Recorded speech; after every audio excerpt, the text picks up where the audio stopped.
do something to try to help our kids have the right mentors to help them religiously or take them out in the country for exercise, things like that. So you said that there have been no very difficult times in your life, and I think, you know, a lot of people, they find it hard to look back at life and think that it was all so positive. So how do you keep on that characteristic smile and positivity? Well, let me tell you one thing that happened to me and my wife.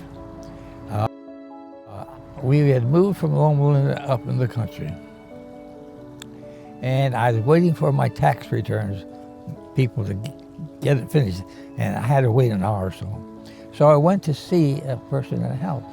They weren't there, so I drove in the backyard, and I saw a big tall man walk by inside the house. So I knocked on the door. He came to the door, and the family was taking little windows and taking them out and make big windows.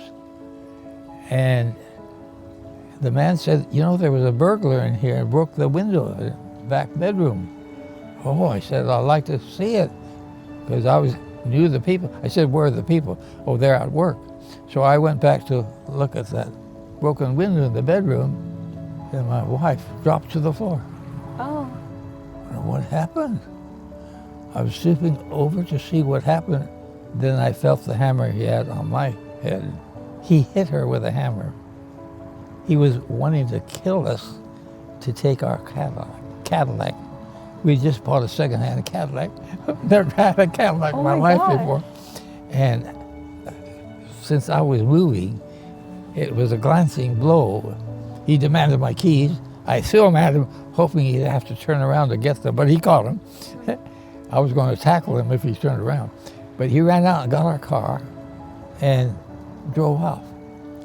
Now, that new car had a number on it, so you could tell where it was. And I ran out on the street, and I didn't realize how I looked. My face was all bloody, and I didn't know it. Oh my Hands God. were all bloody from this cut on the head. And finally, the car stopped. I said, can you get the police? That man just stole my car going around the corner now, and he may have killed my wife in the house. And so he called. The police were within 5 minutes of us, right close. So we went in the house and picked my wife up from the floor, put her on a chair. She said, what happened? Did we have an earthquake? Oh. That's California person. Yeah, California.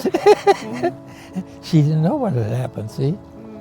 Anyway, they had about 20 cars lined up that they were going up the hill, the mountains, and he wouldn't stop. He wasn't going fast, but he wouldn't stop. And they had to ram him at the front, ruined my car. It was loaded with everything I owned, practically.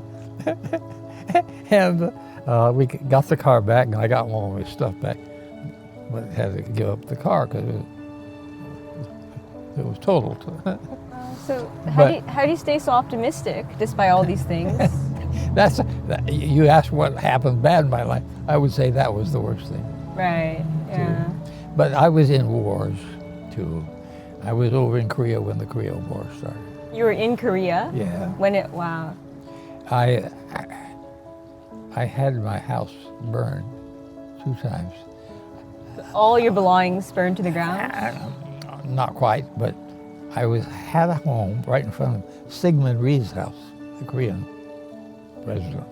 I was out of the house at the time, evening, and somebody got the kids and ran out with one of our helpers. So that was a problem. I went to the other house, and I said to my wife, this is the first time I felt warm in Korea. I went into the bathroom and saw flames in the wall through an electric socket. Called the Marine who was in the duplex. He came with a big axe. He had it down before the fire department came. Had it out. So I've had some bad experiences, but I wouldn't say I've had any long experiences that were bad for me. Right. So I mean, even now you smile and you laugh all the time. What is it? What keeps you so positive?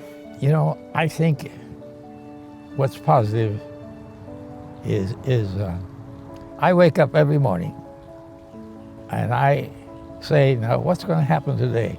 I know the Lord's going to bring somebody to me that I can help.